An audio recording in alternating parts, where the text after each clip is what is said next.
Muy buenas tardes y bienvenidos a la tertulia de la Hora Joven. Continuamos acompañándolos en esta tarde del domingo para hablar de futuro, porque en plena campaña electoral seguro que están oyendo hablar mucho de progreso y de avances, pero no hay sector que represente mejor ese futuro que el de la ciencia y la innovación. Y precisamente de eso vamos a hablar esta tarde. Pero antes de nada, vamos a presentar a los tertulianos que nos van a acompañar este domingo. Fernando de Almeida. Buenas. Victoria Pérez. Buenas. Alberto Benlloch. Muy buenas. Y Patricia Blanc. Hola, bueno, buenas tardes. Muy buenas tardes. Como estaba diciendo, efectivamente la ciencia es un área que está en constante cambio, en constante evolución, y esto ha hecho que tenga la capacidad de adaptarse a cada momento de la historia. Pero ¿creéis que esa adaptación o ese cambio, la ciencia en sí, la innovación, se valora lo suficiente en nuestra sociedad? Fernando. A ver, es una pregunta complicada y básicamente no creo ser la persona indicada para contestar esto, pero sí te puedo decir de que actualmente la ciencia y la innovación pues, es un pilar fundamental en lo que viene siendo la industria, la energía y los sectores laborales en los que se podría trabajar ahora. Es algo en el que hay que invertir, es algo en lo que hay que trabajar y que creo que muchos jóvenes podemos participar en ello porque al final ya somos el presente, pero nos encargaremos del futuro. ¿Y tú, Patricia, qué opinas? Yo creo que es fundamental, básicamente porque la innovación es para mí un rasgo de que la sociedad es activa, que se mueve y que avanzamos. Entonces, ni de hecho creo que un problema actual que tenemos en España es que simplemente un 1,43% del PIB se esté invirtiendo en innovación. O sea, queremos decir con eso básicamente que estamos bien como estamos o no queremos avanzar. Entonces, creo que es un problema y que de verdad no se le está dando el valor que se le debería de dar. Alberto, yo que te veo a sentir, voy a intentar sacar aquí una bola de cristal. ¿Por qué se invierte tan poco? A ver, la realidad es que, hablando también un poco de lo que ha dicho Fernando, es que ahora la ciencia ha tenido un poquito más de peso a través sobre todo de la pandemia, la gente se ha interesado más, estaba atento a ver de cuánto se invierte en las vacunas, vamos a desarrollar una vacuna para conseguir controlar la pandemia. Entonces, como que ya la gente empezó a normalizar que hay que invertir en I+D. En España no se venía invirtiendo y lo que se invertía principalmente ha ido más a institutos de investigación público, más a universidades y muy poquito, ¿no?, en el campo privado. Entonces esa era un poco la asignatura que tenía pendiente España y ahora justo ha pasado completamente lo contrario. Ha empezado a aumentar la investigación en el sector privado, mientras que la investigación en el sector público se ha quedado muy atascada y no se está adaptando a las necesidades reales de la población. Sobre todo en el sector energético, como bien ha comentado Fernando, que ahí tenemos una asignatura pendiente en España. Victoria, ¿tú crees que a raíz de la pandemia se valora más la ciencia? Por lo menos se la tiene más en cuenta que antes. Yo creo que sí, y espero que sí, que todos tengamos en cuenta que, oye, que esto es una realidad, que hay que apoyarles porque es el futuro, ¿no? Lo que decíamos, hay que invertir ahí para que el talento se quede en España y que pueda ayudar a mejorar el país y a mejorar el planeta, si es posible, y mejorar a nosotros, a todos los humanos, ¿no? Yo, si me permitís aquí lanzar así una pullita, creo que también los jóvenes tenemos como mucho estigma con la ciencia, porque a veces, desde que estamos escolarizados o formándonos, hemos tenido problemas con ciertas asignaturas. No sé si os ha ocurrido, Fernando. Yo me la llevé para el año siguiente. Te gustó tanto que dijiste La repito. Entonces, hay un problema de base igual en la formación que nos hace estar un poco así recelosos de la ciencia o de los números. Yo creo que hace falta comunicar mejor un poco, ¿no? Es cierto que, por ejemplo, las matemáticas, esa asignatura siempre tan pendiente, da la casualidad de que todos los que estamos en mesa somos de ciencias sociales y como que nos hemos ido alejando de las matemáticas o las hemos ido simplificando tanto para no tocarlas, pero sí, hay un problema, ¿no?, de hacerle ver a la población que no es únicamente letras y números todo juntos, sino de que tienen uso, ¿no?, en la vida real y que hay veces pues, que eso no se llega a comprender. Hace poco salió, ¿no?, la famosa ley de educación que querían quitar la regla de 3 y luego vas a cualquier sitio y lo que tienes que aplicar es siempre la regla de 3, en cualquier campo, ya no solo en ciencias de salud o ciencias puras. Sí. Sí, luego también es verdad que a veces vas a sectores, no sé si te ha pasado, Victoria, y dices, yo la regla de 3, como el Padre Nuestro, y te miran como, a ver... Es un poquito más allá, ¿no? Sí, exacto, ¿no? Okay. Pero sí que siento que, o sea, es completamente lo que dices de, oye, no me gustan las mates, bueno, a mí es que sí que me gustan, pero las redes sociales, al menos, no me gustan las mates, me alejo lo máximo posible, pero oye, como date cuenta que realmente las matemáticas las puedes usar en tu día a día aunque pensemos que no, ya sea por, oye, pues calcular los minutos que me quedan para llegar al bus o cualquier chorrada así, pero que son muy necesarias y que no se estigmatice tanto de a la gente que le guste, ¿no? Siempre a quien le gusta la ciencia se le encasilla en eres un friki o... que para mí eres un friki no es, o sea, no lo veo muy insulto, es realmente una persona que le gusta muchísimo algo. Un campo, sí. Exacto, eso es que cierto. igual yo soy friki de las fallas o del folclore. Pero como que no es un estigma, no tiene que ser un... Una etiqueta negativa, ¿no? Exacto. Que no sé si conocéis, por ejemplo... A en un la- friki. Aquí vamos 5. Sí, básicamente. De diversos temas, pero 5. Claro, cada uno es friki en lo suyo, ¿no? No sé si conocéis un programa, bueno, está en la 1, lo siento por nombrar a otra cadena, que se llama Órbita Laica. Eso era. No, porque no es de la 8. Bueno, pues es un programa que habla de ciencia y habla de hacer un montón de experimentos, o bueno, en El Hormiguero, por ejemplo, también hay un apartado, ¿no?, donde hacen experimentos, y eso es lo que hacen es intentar acercar un poquito la ciencia de una manera más entretenida a todo el público. Después, alternativas así o iniciativas así pueden ser muy guays para poder acercárnoslas. Yo sí les quiero hacer una pregunta. ¿A Venga, quién va. le ha servido para la vida el sistema de Pitágoras? Hombre, la A ver. Fernando, no hagas esto porque nuestro público matemático que nos está viendo va a cambiar de canal. A O mí sea, no. No, pero lo En quería la lanzar carrera así. yo lo pulo, ¿eh? Los gráficos, otra cosa no. Lo pero- quería decir en torno a Gracia, pues, de que a veces, como tú decías, bueno, la regla de 3, yo en ese momento de mi vida yo dije, ¿para qué yo voy a usar en mi vida la regla de 3? Y mira, al final sí te sirvió para muchas cosas, ¿no? Cuando te dicen calcula la nota, tal, y tienes que dividir en Para tres, calcular ¿no? la Que nota le ha 60%. servido la Bueno, regla de Y tres. tú así como que buscando en Google regla de 3 automático, ¿no? Porque es que así somos la sociedad hoy en día y yo creo que, a ver, si no, como sabemos que nos mira gente joven, yo les recomiendo de que sí estudien, sí presten atención en eso, porque sí que sirve. Y el día de mañana cuando te preguntan entre los amigos, vamos a dividir la cuenta, y tú te quedas así como que, vale la pena aprenderlo, ¿no? Sí. Bueno, pero el argumento de que estudias algo que no sirve luego también pasa con asignaturas de letras. O sea, a mí, por ejemplo, me encantaba la sintaxis, el análisis sintáctico, que a mucha gente sé que no le gusta. Uf, no, no. Y mucha gente te A dice, mí me encantaba también. ¿verdad? Y mucha gente te dice, ¿yo para qué lo voy a usar? Oye, pues yo creo que sí que te amuebla un poco la cabeza, ¿no? Sí, Por totalmente, decirlo. porque a ver, para mí la sintaxis era como hacer un esquema, entonces era como ir como paso por paso y desglosarlo todo, a mí me encantaba, o sea, yo soy una friki de la sintaxis.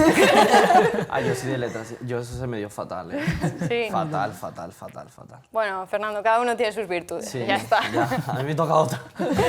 Bueno, como comentábamos, el mundo de la innovación forma parte de la sociedad actual e históricamente ha sido relevante, pero ¿creéis que es un mundo al alcance de unos pocos? ¿Hay cierto elitismo en la ciencia? Igual un elitismo intelectual, por así decirlo. Sí, yo creo que sí, pero ¿Por porque qué? está claro, porque para A ella le fue innovar- mal en matemáticas. Sí, le ha salido muy directo, ¿eh? No, pero porque para innovar tienes que saber primero. Básicamente porque para innovar tienes que partir de unos conocimientos previos, de unos descubrimientos que alguien ha hecho antes que tú. Entonces, si tú no sabes eso, no puedes partir porque igual dices, uy, mira, he inventado la bombilla. Y dices, hombre, igual ya está inventada de hace un tiempo, entonces necesitas unas bases. Entonces, sí que es una élite, pero es que yo realmente soy defensora de las élites intelectuales, porque al final, si queremos ser profesionales, si queremos avanzar, no puedes tener como ahí a 4 que no sepan hacer nada. Y al final, aquellos que no saben hacer nada y realmente inventan algo o descubren algo, después se reenganchan al estudio. Entonces yo creo que ahí es como pues, la conclusión de que sí que se necesita pues, una élite profesional y una élite estudiada para Nadie ha innovar. dicho lo contrario, Patri. Sí, yo Venga. creo que todos los que estamos aquí sentados sabemos que los profesionales son los que tienen que estar a cargo de todo. Yo jamás he dicho nada de lo contrario ni nada. O sea, yo creo que las personas que más sepan son los que incluso deberían de estar trabajando frente de las arcas públicas. En esta mesa está saliendo mucho tecnócrata así de repente, ¿eh? A mí se me ha debatido lo de que los tecnócratas y que en el gobierno y demás que tiene que acceder cualquier persona y que precisamente el profesional de la política no tendría por qué estar siempre dentro del gobierno, sino que tiene que estar abierto. Entonces, eso también creo que es un tema de debate porque no sé. Es hasta un qué debate punto. interesante. Yo no sé cómo lo veis. A ver, la ciencia élite intelectual no sé si la vería. Sí que es cierto que si no se te dan bien los números, pues muy innovador, yo lo siento, yo muy innovadora científicamente hablando no soy. Yo es que diferenciaría más entre la rama de investigar y la rama de innovar. Yo creo que investigar, una vez ya estás en la carrera académica, ¿no? Una vez ya estás en la carrera, ya te es más fácil investigar porque ya te marcan los pasos que tienes que hacer. Tienes que hacer luego un máster, tienes que hacer un doctorado y luego siempre tienes la posibilidad de meterte a profesor y acabas como docente, como personal docente investigador, ¿no? Esa es una rama. Luego siempre puedes ir por la parte de los institutos públicos, institutos privados de investigación, que hay muchos en Valencia también y muy buenos. Entonces, es como más accesible investigar, pero eso sí, tienes que tener muchísimo esfuerzo, disciplina y tener claro que quieres ir por ahí. Sin embargo, ya cuando hablamos de innovar, yo creo que ese sabe nada más de emprendedor, ¿no? De que tiene que salir de ti. Y ahí a veces es cuando necesitas un refuerzo económico que es muy difícil conseguir. Tienes que tener una idea muy buena, tienes que saber vender muy bien tu idea y tener suerte de obtener financiación pública o tener financiación privada. Ahí, bueno, en la Marina de Valencia tenemos muchos incubadores de empresas que te apoyen y que digan, mira, este proyecto va adelante, te apoyo y sigue. Eso yo creo que, por eso diferenciaría innovación de la investigación. La experta en marketing del programa, ¿cómo lo ve? Exacto, es muy buen punto el que le comentabas, que en cuanto a la innovación, voy a hablar de eso, yo creo que no se necesita tanto pues, saber matemáticas, saber tal, si lo sabes, oye, genial, pero si no lo sabes, sobre todo son las ganas y querer, oye, tengo un problema, detecto un problema o una necesidad que tiene un cliente y voy a ver cómo lo hago para hacerlo mejor, no hacerle llegar mejor. Igual, hace 15 años nadie se planteaba que iba a estar tumbado en el sofá y podía pedir a domicilio. Eso ya es una innovación, eso ya está mejorando, ¿no?, la vida de alguien. Entonces, pueden ser pequeñas innovaciones que en el día a día, pues, ya sea la aplicación del bus, que sabes cuánto va a tardar, o ya sea cualquier cosa que puedes comprar online, las tiendas online.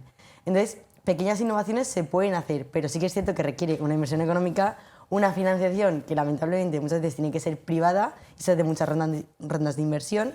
Bueno, lamentablemente o no, que también hace que fomente, ¿no?, dentro de la Comunidad Valenciana, por ejemplo. Pero Lo que pasa es que volvemos un poco al principio, ¿no? A por qué no se invierte más en esto. Porque, por ejemplo, hay países, me voy a ir a un gigante, lo siento, como por ejemplo Estados Unidos, que sí que apuesta mucho por la investigación desde las universidades y demás. Es cierto que hay grandes diferencias, ¿no? Vamos a dejarlo claro, es una comparación muy justa. Pero bueno, la intención está ahí y aquí no se ve. Yo es que creo que el problema en España de la investigación, especialmente la pública, es que está muy centrada en lo que es la investigación más teórica, ¿no? Que es la que menos se ve, la que se trata de indagar más en el conocimiento. Y en Estados Unidos domina mucho la investigación práctica, hay muchísimas rondas de inversión, hay más sinergias entre la empresa pública, ¿no?, y la empresa privada, hay muchas más sinergias.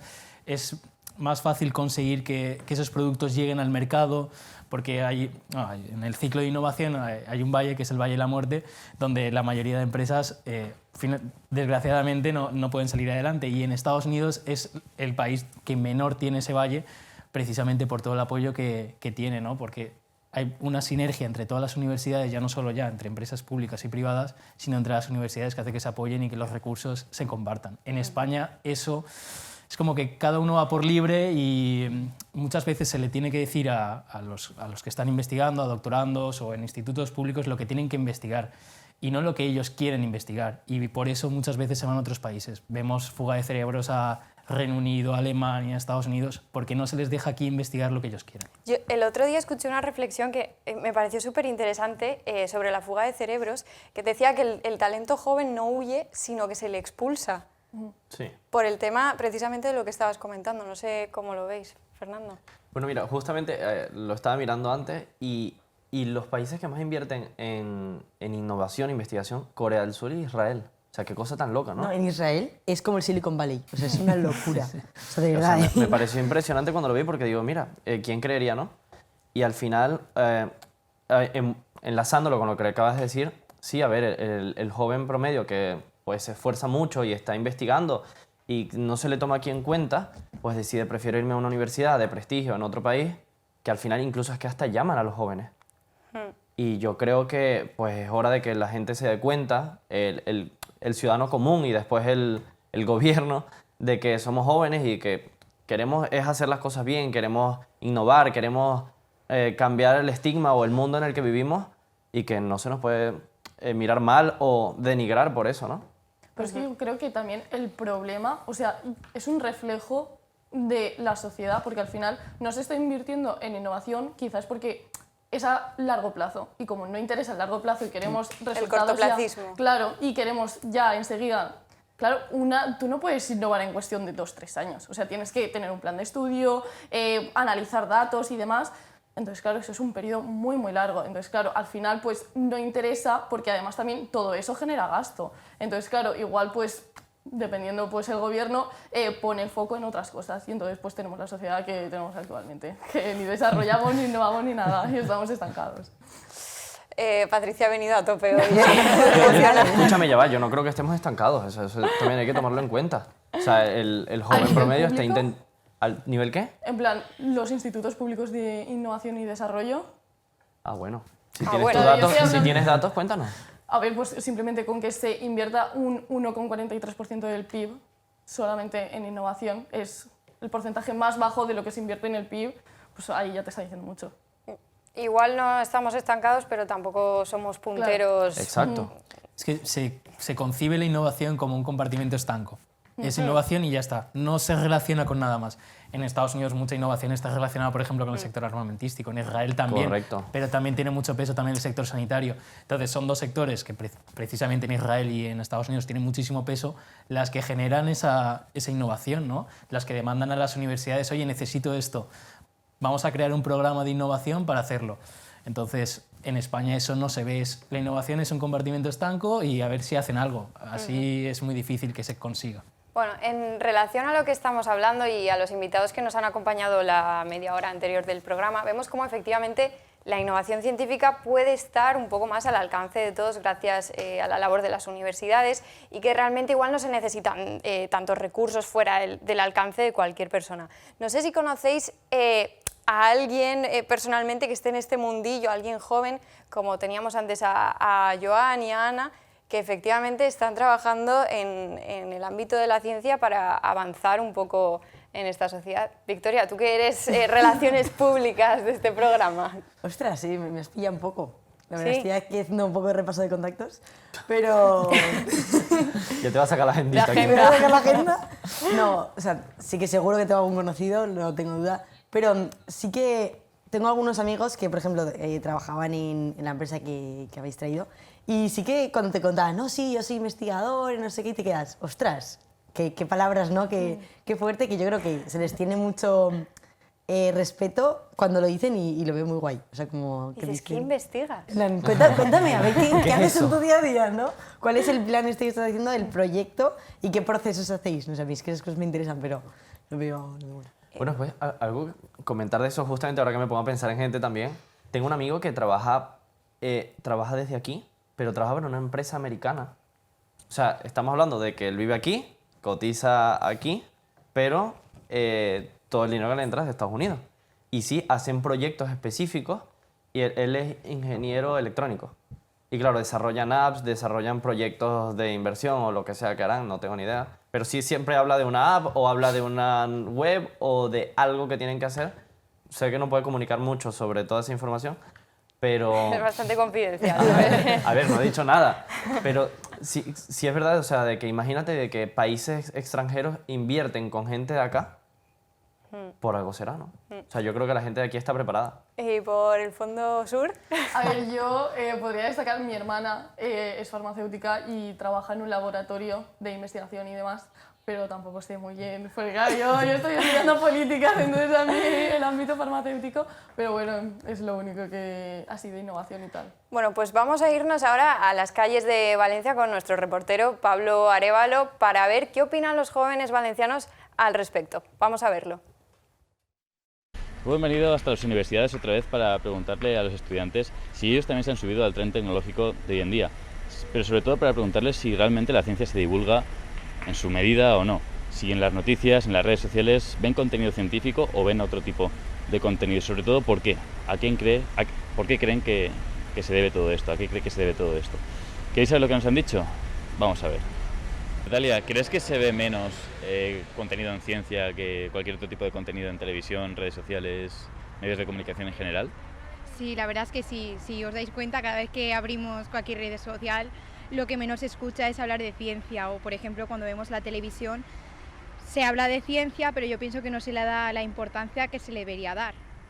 ¿Y a qué crees que se debe todo esto? ¿O por qué crees que se da más importancia a otras cosas que a esta, que es fundamental, la investigación y divulgación científica?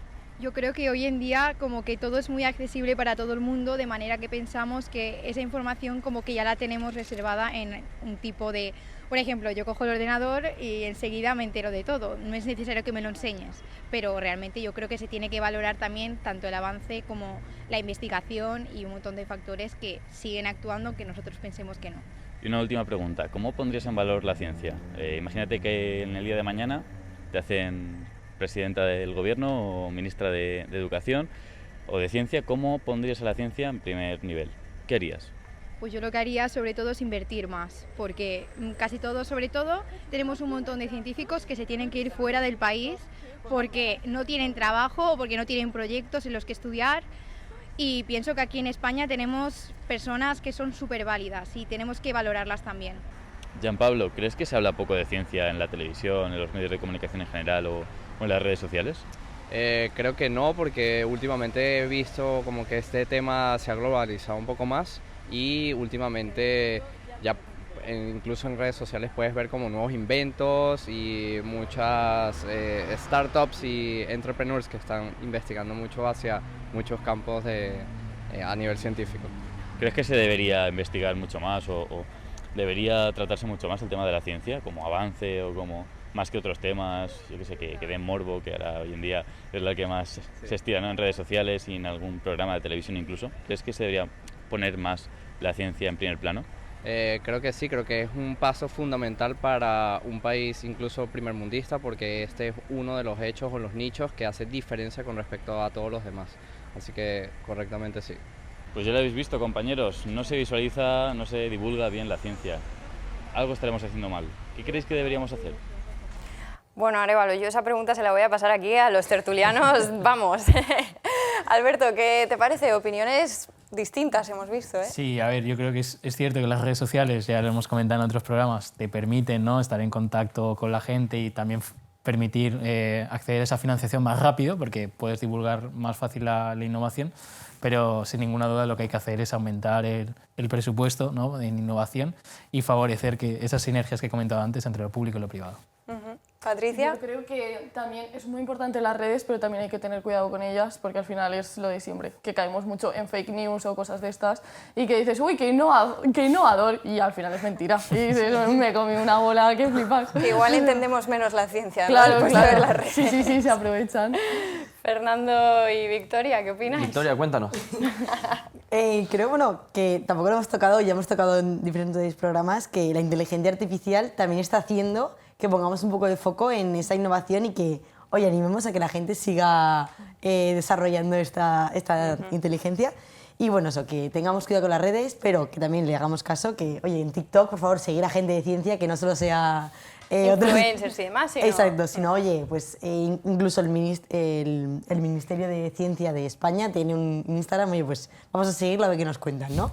Y eso, que nos animemos, que tengamos ganas y que si tenemos algún amigo que sea investigador, que animemos y le apoyemos y nos hacemos algo con él. Yo, bueno, simplemente rápido y fácil. Es verdad, tienes razón, hay que aumentar el presupuesto en ciencia, hay que seguir pensando en la ciencia y trabajando por la ciencia.